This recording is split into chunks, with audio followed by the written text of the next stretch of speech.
Hello. जय हिंद दोस्तों आज हम लोग देखने वाले हैं मध्य प्रदेश पुलिस के लिए पिछले वर्ष पूछे गए बायोलॉजी के प्रश्नों में से अति महत्वपूर्ण प्रश्नों को देखने वाले हैं। ओके दोस्तों, और यह बायोलॉजी का भाग 2 है। इससे पहले एक वीडियो बन चुकी है। तो आइए दोस्तों देखते हैं। पहला प्रश्न है, कोशिका व आणविक जीव विज्ञान केंद्र कहाँ स्थित है? हैदराबाद, मुंबई, कोलकाता, इनमें से कोई नहीं। तो इसका आंसर होगा दोस्तों ऑप्शन नंबर ए, हैदराबाद में।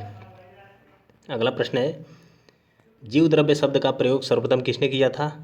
Rutherford, Huxley, पुरकिंजे, John Dalton. तो इसका आंसर होगा दोस्तों ऑप्शन नंबर सी, पुरकिंजे ने। अगला प्रश्न है, कोशिका की क्रियात्मक गतिविधियां किसके द्वारा नियंत्रित होती हैं? केंद्रिका के द्वारा, केंद्रक के द्वारा, जीव द्रव्य के द्वारा, इनमें से कोई नहीं। तो इसका आंसर होगा ऑप्शन नंबर बी, केंद्रक के द्वारा। अगला प्रश्न है, जीव द्रव्य जीवन का भौतिक आधार यह किसका कथन है? हक्सले, लैमार्क, हेनरी, इनमें से कोई नहीं। तो इसका आंसर होगा ऑप्शन नंबर ए, हक्सले का कथन है। अगला प्रश्न है, फूलों और बीजों को विभिन्न प्रकार के आकर्षक रंग कौन प्रदान करता है?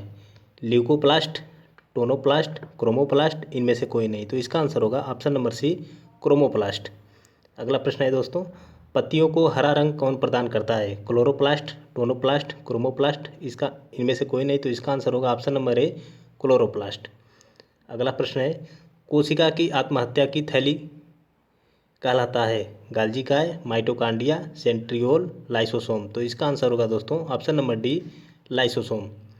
अगला प्रश्न है, जीवन का भौतिक आधार क्या है? कोशिका, केंद्रक, भोजन, प्रोटोप्लाज्म। तो इसका आंसर होगा ऑप्शन नंबर डी, प्रोटोप्लाज्म। अगला प्रश्न है दोस्तों, न्यूक्लियस की खोज सर्वप्रथम किसने की थी? ब्राउन, रॉबर्ट हुक, फ्लेमिंग, इनमें से कोई नहीं। तो इसका आंसर होगा ऑप्शन नंबर ए, ब्राउन ने। अगला प्रश्न है दोस्तों, माइटोकांड्रिया किस में अनुपस्थित होता है? हरे शैवाल में, जीवाणु में, कवक में, ईस्ट में। तो इसका आंसर होगा ऑप्शन नंबर बी, जीवाणु में। अगला प्रश्न है, भोजन का अनिवार्य अवयव है? प्रोटीन, कार्बोहाइड्रेट, ग्लूकोज, ये सभी। तो इसका आंसर होगा ऑप्शन नंबर बी, कार्बोहाइड्रेट। अगला प्रश्न है, निम्नलिखित में से कौन सा पदार्थ मानव शरीर में ईंधन का काम करता है? विटामिन, जल, प्रोटीन, कार्बोहाइड्रेट। तो इसका आंसर होगा ऑप्शन नंबर डी, कार्बोहाइड्रेट। अगला प्रश्न है दोस्तों, कैप्सूल का आवरण किससे बना होता है? स्टार्च का, प्रोटीन का, ग्लूकोज का, सेल्यूलोज का। तो इसका आंसर होगा दोस्तों ऑप्शन नंबर ए, स्टार्च का। अगला प्रश्न है, शहद का प्रमुख घटक क्या है? Maltose, fructose, glucose, vitamin. तो इसका आंसर होगा ऑप्शन नंबर बी, फ्रक्टोज। अगला प्रश्न है दोस्तों, निम्नलिखित में से कौन सी शर्करा तत्काल ऊर्जा प्रदान करती है? सेल्यूलोज, माल्टोज, ग्लूकोज, इनमें से कोई नहीं। तो इसका आंसर होगा दोस्तों ऑप्शन नंबर सी, ग्लूकोज। अगला प्रश्न है, शहद में मुख्यतः क्या होते हैं? प्रोटीन, वसा, विटामिन, कार्बोहाइड्रेट। तो इसका आंसर होगा ऑप्शन नंबर डी, कार्बोहाइड्रेट। अगला प्रश्न है, निम्नलिखित में से सर्वाधिक ऊर्जा कौन प्रदान करता है? खनिज लवण, कार्बोहाइड्रेट, प्रोटीन, विटामिन। तो इसका आंसर होगा ऑप्शन नंबर बी, कार्बोहाइड्रेट। दोस्तों ये सभी प्रश्न जो हैं अति महत्वपूर्ण प्रश्न हैं और पिछले वर्ष किसी न किसी एग्जाम में पूछे गए प्रश्न हैं और ख़ास करके एमपी पुलिस के एग्ज़ाम में पूछे गए सभी प्रश्न हैं। अगला प्रश्न है दोस्तों, मानव शरीर में कार्बोहाइड्रेट पुनः संग्रह होता है ग्लाइकोजन में, शुगर, स्टार्च, ग्लूकोज। तो इसका आंसर होगा ऑप्शन नंबर ए, ग्लाइकोजन। अगला प्रश्न है, एथलीट को निम्न में से किससे जल्दी और ज़्यादा ऊर्जा मिलती है? प्रोटीन से, कार्बोहाइड्रेट से, ग्लूकोज से, विटामिन से। तो इसका आंसर होगा ऑप्शन नंबर बी, कार्बोहाइड्रेट से। अगला प्रश्न है, शरीर में ऊतकों का निर्माण किससे होता है? प्रोटीन से, कार्बोहाइड्रेट से, वसा से, विटामिन से। तो इसका आंसर होगा ऑप्शन नंबर ए, प्रोटीन से। अगला प्रश्न है, एंजाइम मूल रूप से क्या होता है? लिपिड, अम्ल, कार्बोहाइड्रेट, प्रोटीन। तो इसका आंसर होगा ऑप्शन नंबर डी, प्रोटीन होता है।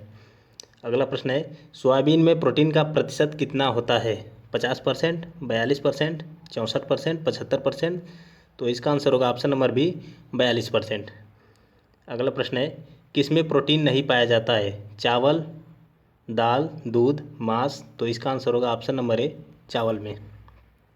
अगला प्रश्न है, निम्नलिखित में से किसमें प्रोटीन का सबसे अधिक स्रोत पाया जाता है? मटर, सोयाबीन, उड़द, चना। तो इसका आंसर होगा ऑप्शन नंबर बी, सोयाबीन में। अगला प्रश्न है,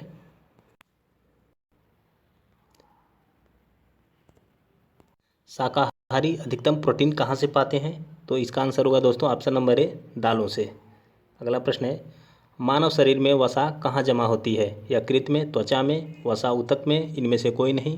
तो इसका आंसर होगा दोस्तों ऑप्शन नंबर सी, वसा ऊतक में। अगला प्रश्न है, विटामिन शब्द किसने प्रतिपादित किया है? फंक, लेनेक, पाश्चर, मेंडल। तो इसका आंसर होगा दोस्तों ऑप्शन नंबर ए, फंक ने। अगला प्रश्न है, निम्नलिखित में से किसमें ऊर्जा प्राप्त नहीं होती? विटामिन, प्रोटीन, कार्बोहाइड्रेट, वसा। तो इसका आंसर होगा ऑप्शन नंबर ए, विटामिन। अगला प्रश्न, निम्नलिखित में से किसे रक्षात्मक पदार्थ कहा जाता है? प्रोटीन, कार्बोहाइड्रेट, विटामिन, वसा। तो इसका आंसर होगा ऑप्शन नंबर सी, विटामिन को। गाजर किस विटामिन का समृद्ध स्रोत है? Vitamin A, vitamin B, vitamin C, vitamin D. तो इसका आंसर होगा option number A, vitamin A का। अगला प्रश्न है, मानव शरीर विटामिन ए संचित रहता है। मानव शरीर में विटामिन ए कहाँ संचित रहता है? यकृत में, तिल्ली में, उदर में, अमाशय में। तो इसका आंसर होगा ऑप्शन नंबर ए, यकृत में। अगला प्रश्न है, रतौंधी का मुख्य कारण किस विटामिन की कमी है? Vitamin A, vitamin B, vitamin C, vitamin D. तो इसका आंसर होगा option number A, vitamin A. अगला प्रश्न है, थायमिन क्या है? Vitamin A one, vitamin B two, vitamin B one, vitamin C. तो इसका आंसर होगा दोस्तों option number B, vitamin B one. अगला प्रश्न है, विटामिन सी का रासायनिक नाम क्या है? नाइट्रिक अम्ल, ऑक्जेलिक अम्ल, साइट्रिक अम्ल, एस्कॉर्बिक अम्ल। तो इसका आंसर होगा दोस्तों ऑप्शन नंबर डी, एस्कॉर्बिक अम्ल। अगला प्रश्न है, किसी सब्जी से प्राप्त न होने वाला विटामिन कौन सा है? Vitamin A one, vitamin B one, vitamin D, vitamin E. तो इसका आंसर होगा option number D, vitamin D. Option number C है दोस्तों। अगला प्रश्न है, प्रातःकालीन धूप में मानव शरीर में कौन सा विटामिन उत्पन्न होता है? Vitamin A, vitamin B, vitamin C, vitamin D. तो इसका आंसर होगा option number D, vitamin D.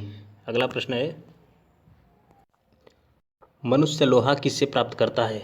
दूध, मछली, पालक, पनीर। तो इसका आंसर होगा ऑप्शन नंबर सी, पालक से। अगला प्रश्न है दोस्तों, मानव शरीर में औसतन ऑक्सीजन का तत्व कितना % होता है? 35%, 50%, 43%, 55%। तो इसका आंसर होगा दोस्तों ऑप्शन नंबर बी, 50%। अगला प्रश्न है, निम्नलिखित में से कौन आयोडीन का सर्वोत्तम स्रोत है? मूली, सेम, शैवाल, ये सभी। तो इसका आंसर होगा दोस्तों ऑप्शन नंबर सी, शैवाल। अगला प्रश्न है, मछलियों के यकृत के तेल में किसकी प्रचुरता होती है? Vitamin A, vitamin E, vitamin C, vitamin D. तो इसका आंसर होगा option number D, vitamin D की। अगला प्रश्न है, विटामिन डी के सर्जन में निम्न में से कौन सा पाया जाता है? फोलिक अम्ल, कैल्सीफेरॉल, रेटिनॉल। इनमें से कोई नहीं। तो इसका आंसर होगा ऑप्शन नंबर बी, कैल्सीफेरॉल।